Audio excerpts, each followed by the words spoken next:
Kia seems to be tired of being known as the value brand with bland Me Too styling. Case in point, the rebirth of the Forte as the 2025 Kia K4. But is it all show, or is there some excitement on the inside to go with the visual excitement on the outside?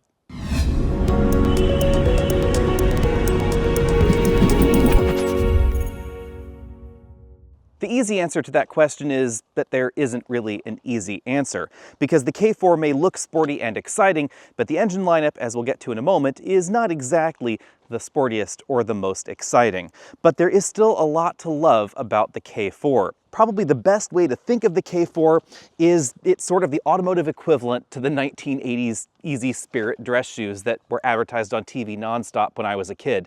Basically, it looks like a pump, feels like a sneaker. And if you don't know what I'm talking about, there may be a link down there in the comments section where you can tell us how you feel about the styling on the new K4, which is clearly where we should start first. This wears all the latest styling cues from some of the more recent Kia models, especially the electrified Kia models, with this kink here in the DRL and turn signals that definitely looks a lot like what's going on in the EV9. The headlight design, that appears to be consistent across the lineup, but these are in fact not projector LED headlights. They're multi-module reflectors.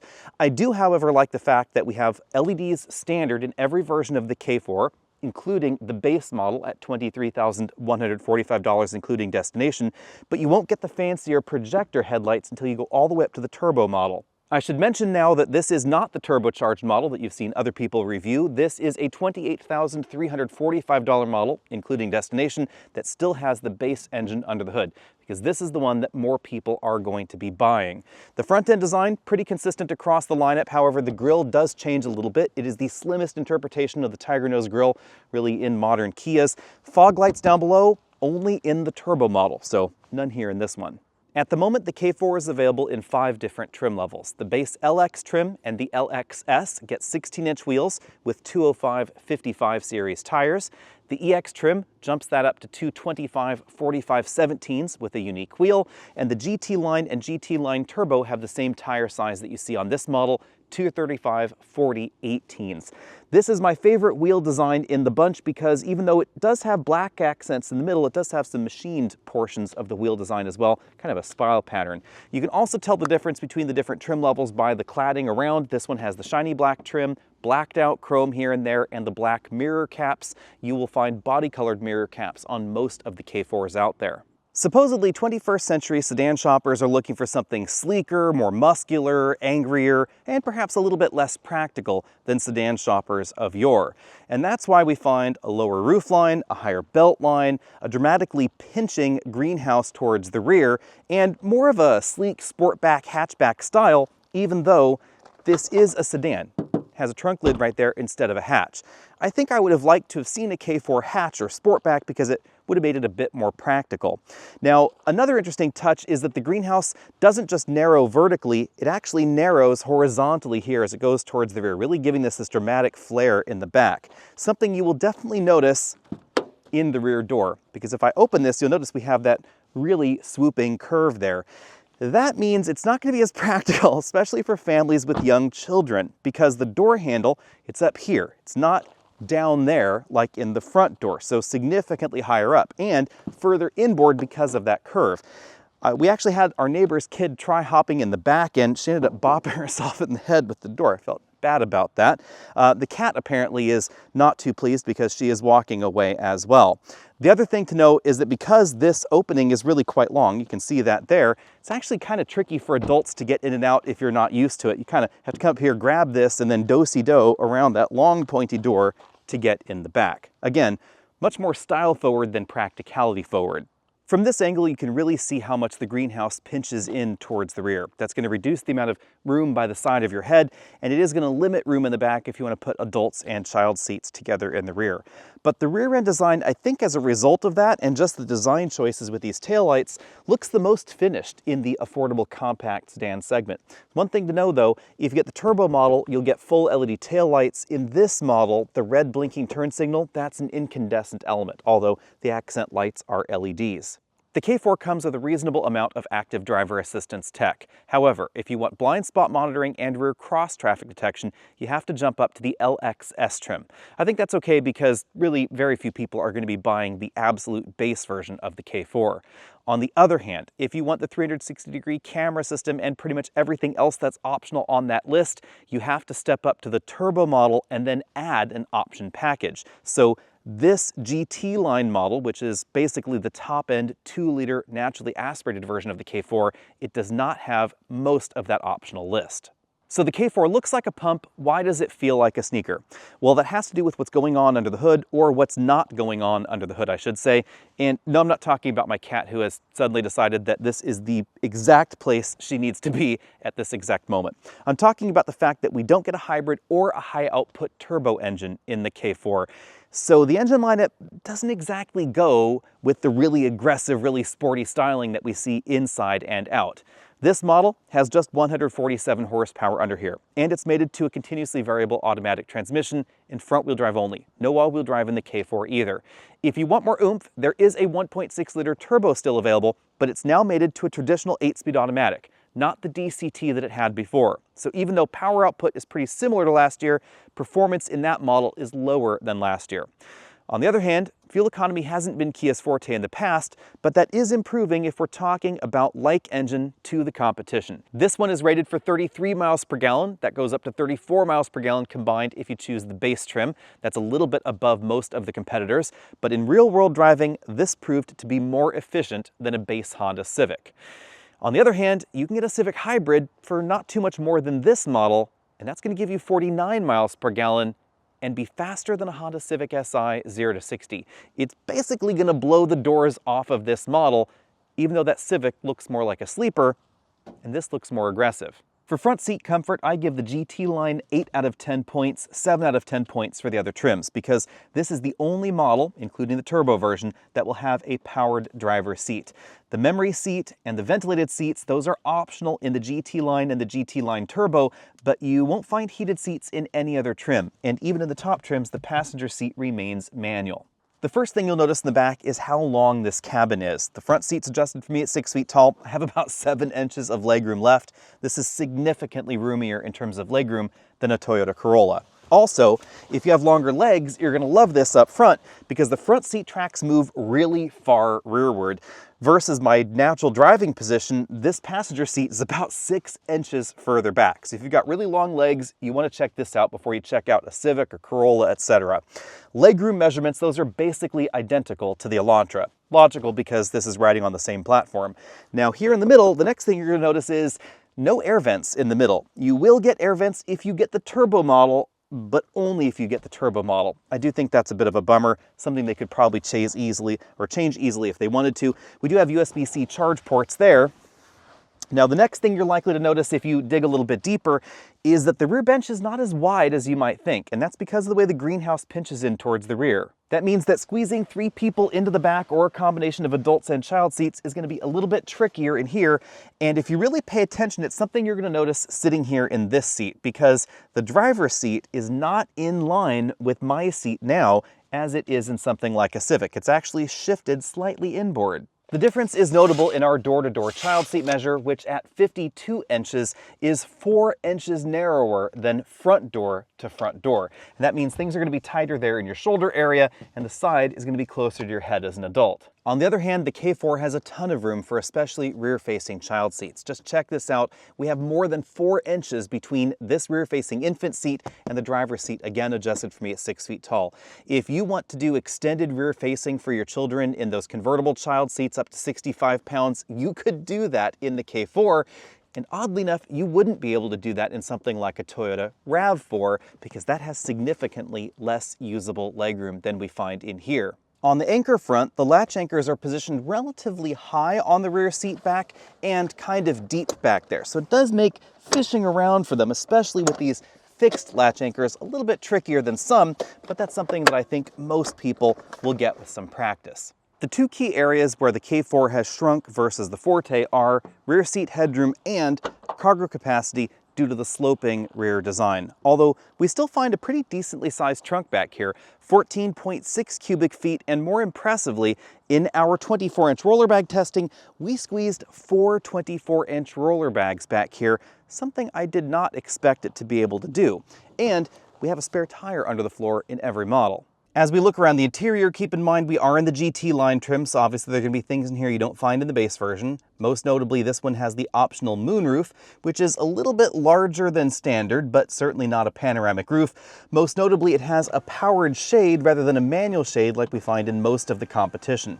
We also have slide-to-the-side sun visors. Borrowing some styling cues from the EV6 and a few other Kias, we actually have a hard plastic back to the front seats rather than a wrapped vinyl back. You can use this top part as a coat hanger though, which is quite handy. And then the head restraints, those are kind of this eccentric bell shape, although they're not four-way head restraints, they just move up and down. We also have height adjustable shoulder belts for the driver and front passenger. The GT logo is embossed on the front seats only. As you can see, we have sort of a two-tone color scheme going on in here. Again, these seats are ventilated, but that is an option on the GT trims. Heated seats are available only in the GT lines. If you want heated seats, you have to work your way all the way up to this trim level at least. Moving over to the front doors, we have a surprising amount of soft touch plastics. The entire upper section really of the door is all soft touch materials, kind of has a rubbery coating over that. We find softer materials over there by the armrest and that arm insert, and then hard plastics down there at the bottom of the door. The softer materials also continue on the dashboard, where we find a soft touch upper section of the dashboard. Hard plastics there for this trim strip. It kind of has a knurled effect going on. I'm not sure if you can really see that on camera. And then thankfully, not a lot of shiny black plastic. Instead, Kia has gone for a shiny gray plastic strip with sort of a chrome, satin chrome line there. That does not appear to show scratches as easily as the shiny black plastic we find in so many of the competitors. We then have harder plastics below and a pretty decently sized bin-style glove compartment. I was not able to fit an 11-inch tablet computer inside, but some of those slightly smaller tablets might fit. Now moving over to the center of the dashboard, again, no shiny black plastic going on here, except for the areas around this large two-screen setup in the dashboard. This one's a touchscreen. The one you're going to see in a moment, that one over there, that's not a touchscreen. But then we have this touch bank of controls for the climate control system. I've always found this a little bit odd, I think, because the steering wheel for a lot of drivers, it's going to be kind of in the way of that. So if you're driving along, it's actually going to be covering some of that climate control bank, although you can also use this section of the screen if you'd like to. That's what that button does there, it kind of pops that up. Of course, we have Apple CarPlay and Android Auto support, and it's wireless in this version. So if you like wireless CarPlay, you can do that. If you like wired, you have that choice as well. Of course, you can also get factory navigation. Below the touchscreen, we find a bank of physical controls. Again, thankfully not in shiny black plastic. This is more of a matte plastic. Again, it does not seem to show scratches very easily. On the downside, we have a roller style volume knob, which is not my favorite because I find myself accidentally pressing it too far in and muting the system when I'm trying to change the volume. We then find toggles for the temperature and fan speed mode over there. Down here, we find the latest infotainment input bank from Kia. This button changes this port to charge only or charge and interface. So if you just want to charge a phone rather than having it use the smartphone interface, you can do that. We then have a charge only port, Qi wireless charging mat, 12-volt power port with that sort of pop-out design there. Decently sized wireless charging mat right there. Start-stop button for the engine, auto brake hold, camera button for the rear camera in this one, no 360-degree camera. We then have a manual mode over here, pretty typical console shifter, and the same sort of bank of cup holders that we find in other Kia models, where you can rotate those rings out like that and use that for a storage area or some of those larger drinks, or you can pop them back into place for some of those smaller drinks. Between the seats, we have a padded center armrest that opens to reveal a moderately sized storage compartment. It's not the biggest, but it's not the smallest either. Now, on the driver's side, we find another one of those sort of showy features. This is definitely show with not a lot of go behind it. It's the Squircle steering wheel. I have to admit, I love the look, but it does seem odd to have a Squircle in a car that, 0 to 60 is around 9 seconds. It's a two-tone design, which I also find attractive, and the buttons are easy to use. Again, except for this roller select button, which is okay for the screen over there, but for the volume and mute button over here on this side of the steering wheel, not the biggest fan of that. Drive mode, that is down there at the bottom. The white sections or ivory sections do show dirt easily, but I discovered it was pretty easy to clean, so had no problem cleaning those off with just a wet towel. Paddles on the back, even though we do have a CVT. And then on the stalks, we have the headlight stalk there, and then the windshield wiper stalk on the other side. The dimmer control, that's still a physical control. It's over here on this side. I definitely appreciate the number of physical controls that Kia still gives us. And then over here, we have the heated and ventilated seats and the memory seat controls for the driver's side. The K4 may be styled like Kia's most exciting small sedan ever, but out on the road, it's a bit more of a mixed bag, especially if we're talking about the performance numbers. 0 to 60 in this model, which is the one that most people are going to buy because it has the base engine under the hood, happened in 8.2 seconds. That is definitely on the slow side of this segment. If you upgrade to the 1.6-liter turbo, it is notably quicker at 7.1 seconds 0 to 60. However, that is notably slower than the Forte GT. Remember, the Forte GT did not have the same 8-speed automatic transmission. It had the previous dual-clutch transmission, which shifts faster and definitely provides better acceleration. On the other hand, the 60-0 stopping distance of 119 feet is solid, and very similar to what we find in the Honda Civic and the sportier options in this segment, and handling is really quite good. This model has the widest tires available, same tire size effectively that you find on the turbo model, so keep that in mind when it comes to the handling and the braking scores. But more important than the grip level is the level of polish that we find in this suspension. Kia has been known in the past for being a little bit behind, a little bit less refined when it came to suspension dynamics. That is simply not the case anymore. This has a really great feel to it. The ride quality is firm, but it's composed. The suspension doesn't become upset over broken pavement. In the twisties like this, it's pretty easy to tell exactly what the front tires are doing, and it's easy to drive this just about as hard as the competition. Also, although we don't have access to a skid pad, I know folks that do, this actually posts better numbers than the regular versions of the Honda Civic. Honda Civic Si accepted, of course, but versus the base engine in the Civic or even the available hybrid system, this is right up there when it comes to the handling as far as the actual grip numbers, figure 8 scores, etc. Now, when it comes to the feel, I do think that the Civic has just a slight edge over this. I also like the steering in the Mazda 3, but this actually ends up handling better than the Mazda 3. And the rear suspension does not become upset over broken pavement as we find in that Mazda. In the Mazda, the rear end can kind of skitter across washboard pavement in the corners. You don't find that in the K4 at all. And then, of course, we have the kind of unusual squircle steering wheel, which definitely makes this feel more exciting. The problem is, there are no versions of the K4 that can cash the checks that the looks are providing. So this looks like the sportiest, most aggressive, most corner carvy entry in this segment, but you get behind the wheel and it's really just more solid middle of the road than anything else. Ride quality, A-, handling score, A-, because it doesn't quite have the oomph to back up the solid refinement that we find here. Still very, very good though, mind you.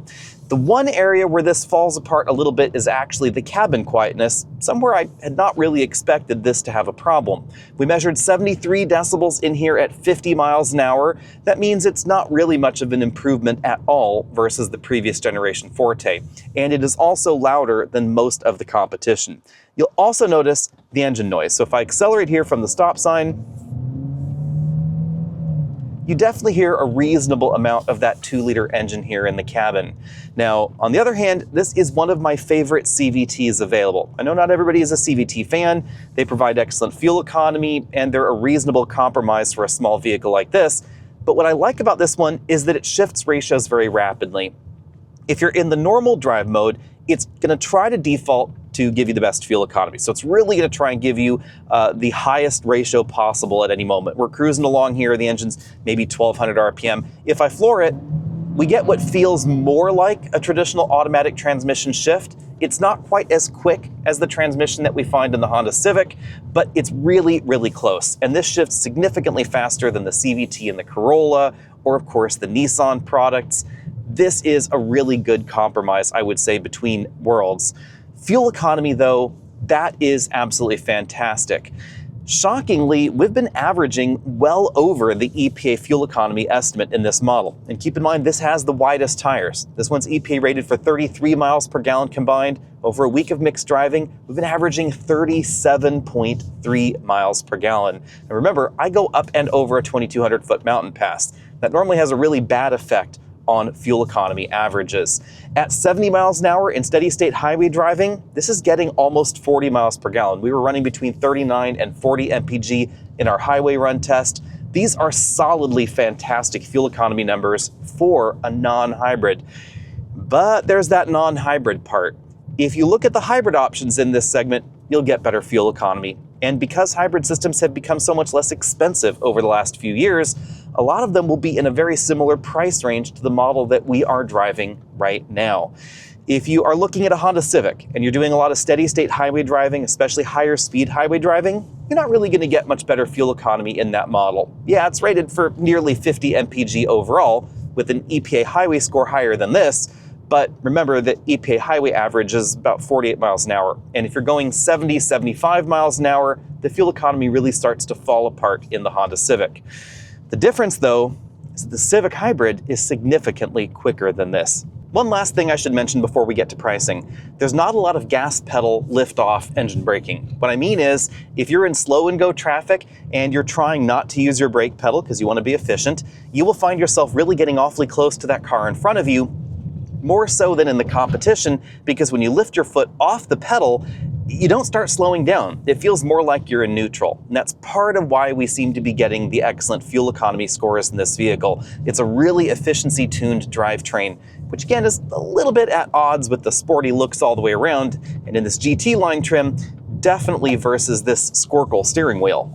On your screen, you'll see almost every compact sedan on sale in the United States. Well, the mainstream ones, of course, because there are some luxury options, and then there's something like a Toyota Prius, which you could sort of see as a competitor to this vehicle set on your screen. When you look at these prices, keep in mind that the Civic has a hybrid system that's pretty powerful available. We also are excluding Civic Type R and Civic Hatchback from this list. Also, the Mazda 3 has a powerful 2.5-liter turbo. That's why its price tag goes up to nearly $40,000. I am excluding hatchbacks from this group because most folks out there have already decided, do you want a sedan or do you want a hatchback? You can see that the K4 is right in the thick of things for this segment, although I think that they could have justified a little bit of a higher price tag to give this a hybrid or a higher performance engine. The two things that I would really love to see in the K4, especially giving its new edgy look. So with that in mind, let's just dive into the competition. And we'll try and cover everything here, so we'll go a little bit faster than normal.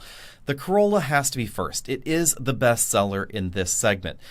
I think that the Corolla sells on its Toyota-ness, its reputation for reliability, dependability, its hybrid system. It also is one of the few options that has all-wheel drive, but if I'm perfectly frank, it's getting a little long in the tooth, and it's on the boring side. I actually remember it was quite some time ago that I first drove this generation of Corolla, and that's really stretching back in my mind. It has been refreshed, they've put their new infotainment software inside, etc., but the bulk of the car feels small. It also feels quite tight and old, so back seat's not exactly generously sized. If you need more cargo room, more legroom, more headroom, more features, you want to take a look at the competition.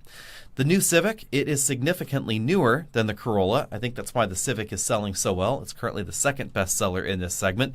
The other reason I think it's selling well is because there's so many different Civics to choose from. We have the Civic Sedan, the Civic Hatch, the hybrid model, which is insanely quick. We then have the Civic Si, and then if that's not fast enough, we have the Civic Type R as well, although the Type R is only in the hatchback form.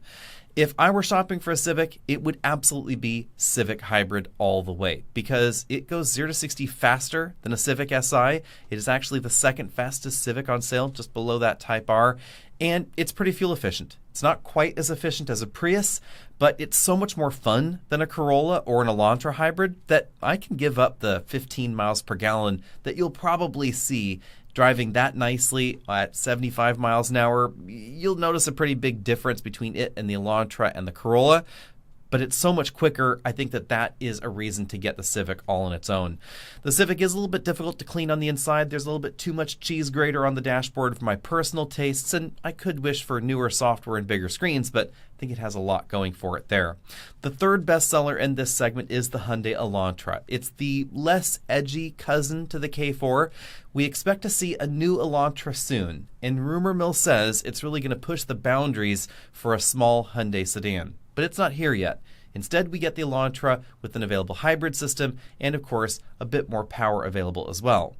I have to admit I'm really sad that we don't find a corollary to the Elantra N in the K4 lineup. On the pricing chart you saw earlier, I excluded the Elantra N because it's so different from the rest of the bunch. It really is trying to bridge the gap between a Civic Si and a Civic Type R. It's still front-wheel drive, so it's not a GR Corolla or anything like that, but it is an awful lot more fun. It's certainly more hardcore than we find in the K4. The third or fourth best-selling entry in this segment, depending on exactly how you want to categorize this, is actually the K4 that we've been talking about. It goes up to number 3 if you count the combined sales of Forte and K4 in 2024, so that bodes really well for what the K4 might do in the United States, but I think it also could have given them room to, again, explore a bit more. Next in the sales race is the Volkswagen Jetta. If you're looking for relatively calm, I would say classic styling, I love the look of the Jetta, but I know a lot of people think it's a little too old man, a little too boring. That's definitely one reason to look in that direction. Another reason, it has a traditional 8-speed automatic. So if you don't like CVTs, if you want a little bit of turbocharged pep, but not one that's going to break the bank, then you might want to take a look at the Jetta because it's priced really, really aggressively and has that traditional 8-speed feel. It also has a big back seat and a big trunk, 2 classic reasons to buy the Jetta. Speaking of insane discounts, we need to talk about the Sentra next, because that is an entire reason to buy the Sentra. Yes, it already has one of the lowest sticker prices in this segment, and it's pretty roomy on the inside, pretty decent to look at, but the big reason to get it is that it's going to be really inexpensive. Not only, again, low sticker price, but you should logically expect somewhere between $2,000 and $3,000 off of basically every trim of Sentra. If you pay MSRP for a Sentra, you've done something wrong. It's just really, really inexpensive. It's okay to drive. It's okay to look at. It has a decently sized trunk and a big back seat. It's probably not going to be as reliable as the Civic or the Corolla, but it's also going to be thousands and thousands of dollars less. So if you don't plan on keeping it too long, I would say get a Sentra, flip it after a few years. You're not going to regret it that much. Yes, the resale value calculation is going to be lower resale value than Corolla or Civic, but remember, those resale value calculations don't take into account what you paid for it. And if you're paying at or above MSRP for your Toyota, and you're paying way below MSRP for your Nissan, that is going to affect that resale value calculation. It's really not going to be as much of a bloodbath as you might think there. Now, last in sales, but one that I think actually should be selling a little bit better, is the Mazda 3. This sells on sexy looks, bigger engines, and lots of power. The standard engine in the Mazda 3 is a 2.5-liter 4-cylinder. It produces more low-end torque than we find in most of the competition, and then there is that 2.5-liter turbo, which is one of the most powerful engines you can get. And this is where the Mazda 3 starts to blur lines a little bit, because the 3 Turbo is not trying to be an Elantra N or a Honda Civic Type R. And that's good, because it is neither of those things. Instead, it's a regular Mazda 3 with just a heap load of power, and that's kind of fun. And it also is an interesting twist because it's trying not just to be the fun one, but the luxurious one, the sexy one, all of those things at the same time. I give Mazda a hard time for still having a 6-speed automatic transmission in some of their more expensive vehicles, but here in the Mazda 3, it's not really a problem, because while you will find some regular automatic transmissions in some of the competition, generally speaking, CVTs are more the norm, or, of course, the available hybrid systems. And the Mazda has a traditional 6-speed that certainly has that regular old transmission feel. Unfortunately, there is no hybrid 3, and the 3's fuel economy isn't exactly going to set anybody's hair on fire. There is a penalty to be paid for that bigger displacement engine and, of course, the bonkers turbo. But if you want to have the most fun, then you definitely want to get something like the Mazda 3. Especially if you want fun, but you don't need to look boy racer like the Type R or the N.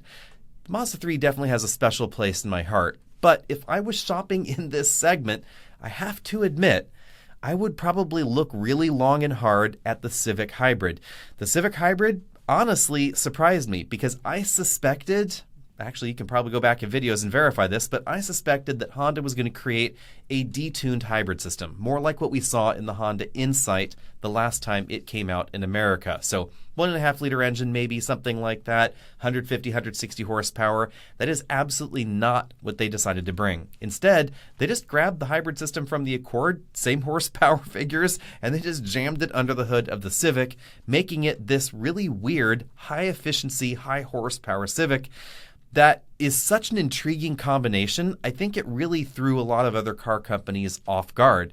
When I talked to the folks at Kia about why didn't they just take the Elantra's hybrid system or the Niro's hybrid system, jam it into the K4, they were like, well, it doesn't seem like people are interested in that. Yeah, there's sales of hybrid models doing well here and there, but we also have the Niro, and the Niro's kind of our hybrid option, etc. It's selling okay. And I thought to myself, well, maybe that wouldn't have made much sense because that would not have been exciting. Just take a look at the Elantra's hybrid system. It's not really exciting. It is efficient, just not exciting. And then you look at the Civic's hybrid system and you think, well, that's efficient and exciting. And if people don't have that kind of alternative, maybe it's not as exciting. Anyway, I've backed myself into a corner there. So let me know what you think about the K4 down there in the comment section below. Again, bit disappointed that it doesn't have the oomph to go with the looks, but if you're looking for sharp, edgy looks, big screens, big back seat, and a pretty decent deal, I think it's a solid reason to get the K4. Also, we have that long standard powertrain warranty, and in this segment, that could mean a lot for people that plan on keeping their car for a long time. That's really going to lower those long-term operational cost worries. If you're on a budget and you're thinking to yourself, I'm going to plan on keeping my car for 10 years, 150,000 miles, you should know that at least the first 100,000 miles of that is fully covered under the long powertrain warranty. Let me know what you think about all that down there as well. We'll see all of you next week.